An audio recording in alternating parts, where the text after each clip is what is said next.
أعوذ بالله من الشيطان الرجيم بسم الله الرحمن الرحيم ولله ما في السماوات وما في الأرض ولقد وصينا الذين أوتوا الكتاب من قبلكم وإياكم أن اتقوا الله وَإِن تَكْفُرُوا فَإِنَّ لِلَّهِ مَا فِي السَّمَاوَاتِ وَمَا فِي الْأَرْضِ وَكَانَ اللَّهُ غَنِيًّا حَمِيدًا وَلِلَّهِ مَا فِي السَّمَاوَاتِ وَمَا فِي الْأَرْضِ وَكَفَى بِاللَّهِ وَكِيلًا إِن يَشَأْ يُذْهِبْكُمْ أَيُّهَا النَّاسُ وَيَأْتِ بِآخَرِينَ وَكَانَ اللَّهُ عَلَى ذَلِكَ قَدِيرًا من كان يريد ثواب الدنيا فعند الله ثواب الدنيا والآخرة وكان الله سميعا بصيرا۔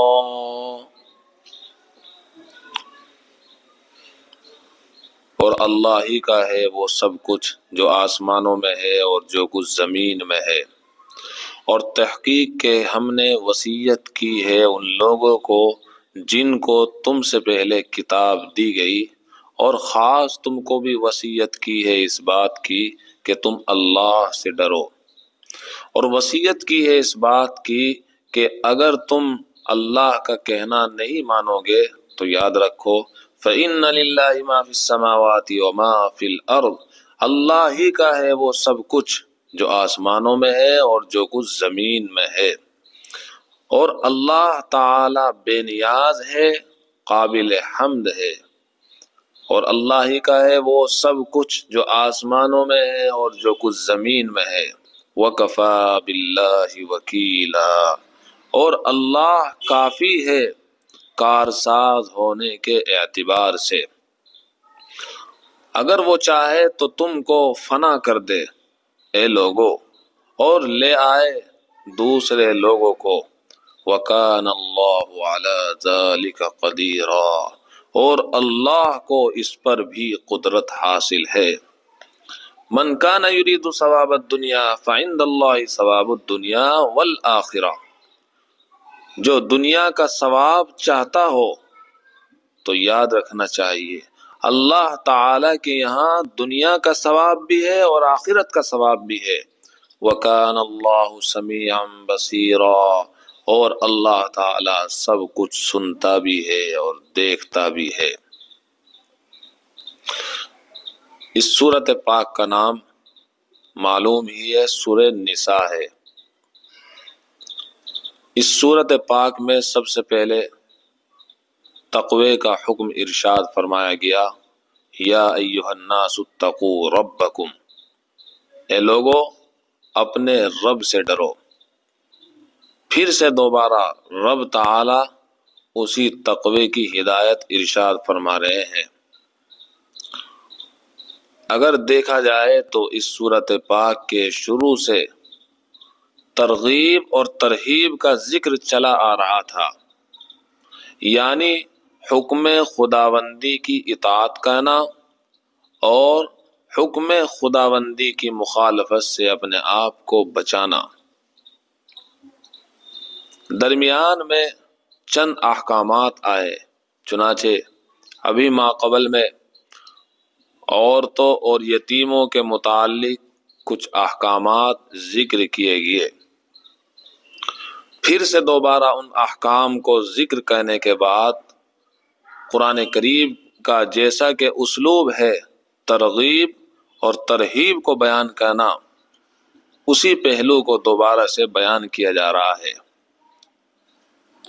اور بہت ہی اچھوتے اور اچھے انداز کے ساتھ، جیسا کہ قرآن کریم کا اسلوب یہ ہے کہ بہت ہی شاندار انداز میں بات کو پیش کیا جاتا ہے۔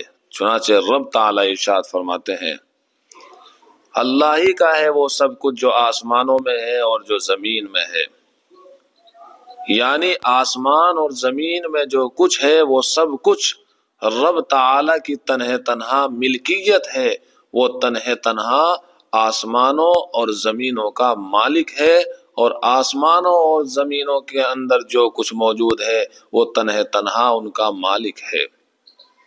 تو معلوم ہوا وہ احکم الحاکمین ہے، وہ سب سے بڑا حاکم ہے، وہی حقیقی حاکم ہے۔ تو اللہ تعالیٰ فرماتے ہیں جب بات یہی ہے تو اس حاکم کی بات ماننی چاہیے تھی۔ اللہ تعالیٰ فرماتے ہیں ہم نے اپنی بات کو منوانے کے لیے صرف تمہیں ہی حکم نہیں دیا اے امت محمدیہ، بلکہ تم سے پہلے اہل کتاب یہود و نصارہ کو بھی تاکید کی تھی اس بات کی کہ تم ہمارا کہنا ماننا۔ اور وہ کہنا ماننا کیا ہے؟ اتقوا اللہ، اللہ سے ڈرنا۔ یہ بنیاد ہے، ہر شے کی بنیاد ہے۔ کفر سے بچنا اور معصیت سے بچنا، بدعات اور گمراہیوں سے بچنا اسی انسان کے لیے آسان ہے جس کے اندر تقوی ہو۔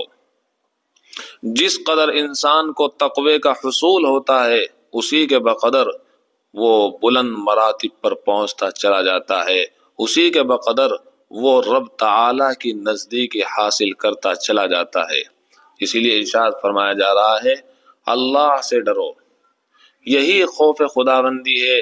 جب انسان کے دل میں خوف خداوندی پیوستہ ہو تو پھر انسان کے لیے کفر سے بچنا آسان، مرتد ہونے سے اپنے آپ کو بچانا آسان، بدعات سے بچنا آسان، دیگر گمراہیوں سے بچنا آسان۔ اس لیے ہم سب کو چاہیے کہ ہم اپنے اندر خوف خداوندی کو پیوستہ کرے کہ وہ احکم الحاکمین ہے، اس کے سامنے ایک دن ہمیں کھڑا ہونا ہے۔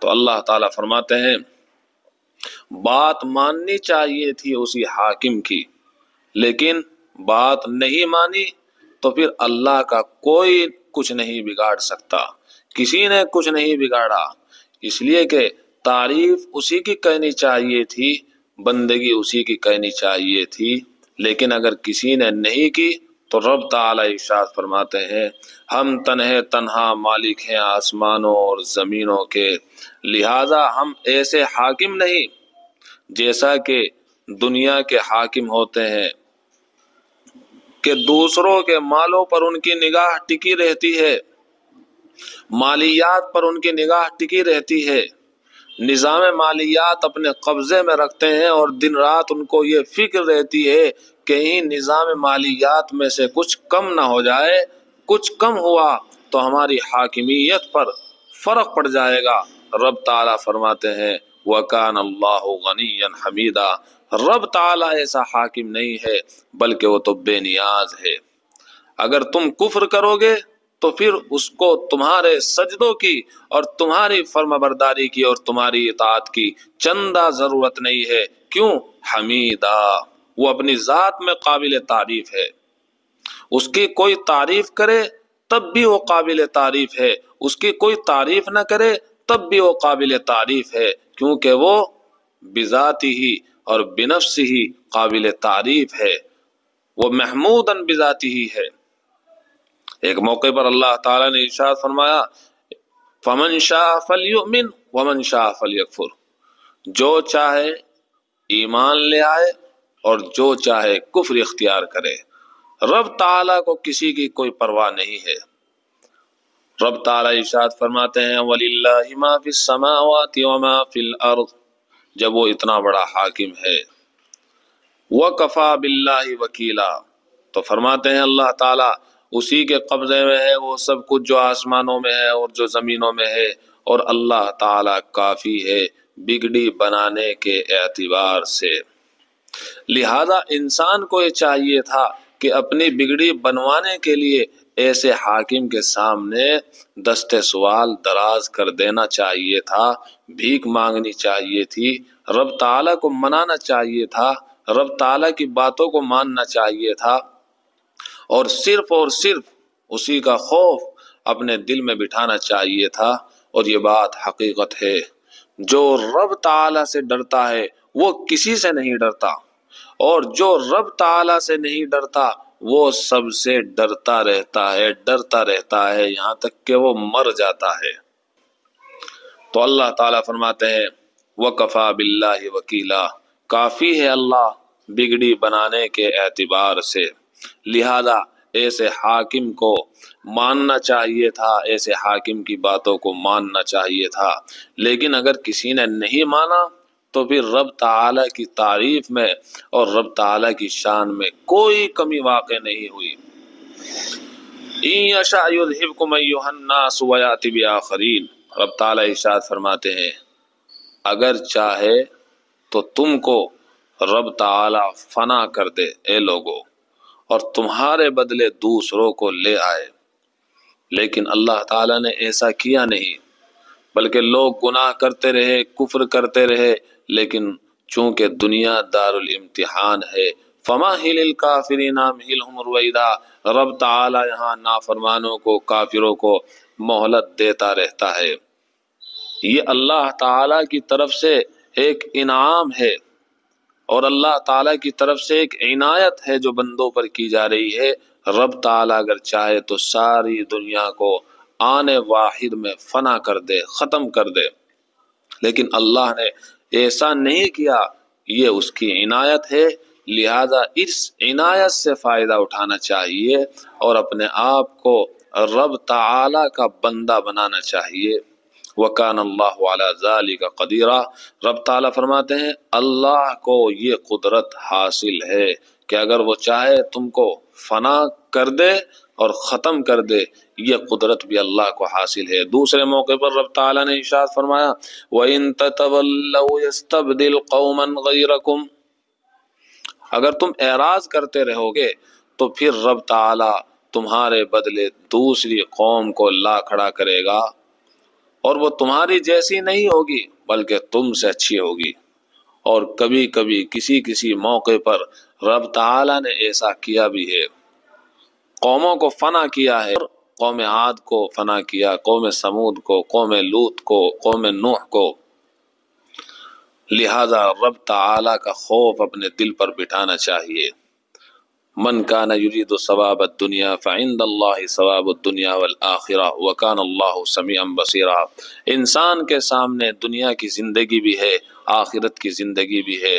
دنیا کے لیے کمانا چاہیے، دنیا کی فکر کرنی چاہیے، لیکن اتنی فکر نہیں کہ دنیا کی اتنی فکر کہ جس کی وجہ سے آخرت کی فکر کو بھول جائے، یہ فکر انسان کو فنا کر دیتی ہے۔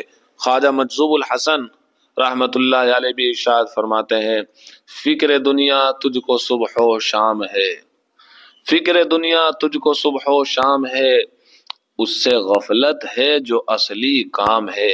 اصلی کام تو یہ تھا کہ اپنی زندگی کو فنا کر دیتا اللہ کے نام پر، اصلی کام تو یہ تھا کہ اپنے دل میں خوف خداوندی کو پیدا کرنے کے لیے پوری کوشش کرتا، لیکن اس سے غفلت ہو گئی اور صبح و شام بس فکر ہے تو دنیا کی فکر ہے۔ ایک بزرگ فرماتے ہیں کہ دنیا کے لیے اتنی محنت کر جتنا یہاں رہنا ہے، اور آخرت کے لیے اتنی محنت کر جتنا وہاں رہنا ہے۔ کیا بات ارشاد فرمائی۔ تو اللہ تعالیٰ فرماتے ہیں جو کوئی چاہتا ہو دنیا کا ثواب تو وہ کیا سمجھتا ہے، اور بس اسی پر اکتفا کر رہا ہے کہ دنیا کا ثواب مل جائے۔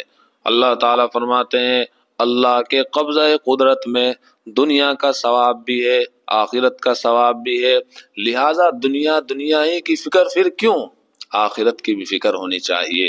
تو اللہ تعالیٰ فرماتے ہیں اللہ کے یہاں دنیا کا ثواب بھی ہے، آخرت کا ثواب بھی ہے۔ رب تعالیٰ ارشاد فرماتے ہیں وَكَانَ اللَّهُ سَمِيعًا بَصِيرًا، اور اللہ تعالیٰ سب کچھ سنتا بھی ہے، دیکھتا بھی ہے۔ کیا بول رہے ہو رب تعالیٰ سن رہا ہے، کیا کر رہے ہو رب تعالیٰ دیکھ رہا ہے۔ اللہ تعالی ہم سب کو عمل کی توفیق عطا فرمائے۔ وآخر دعوانا الحمدللہ۔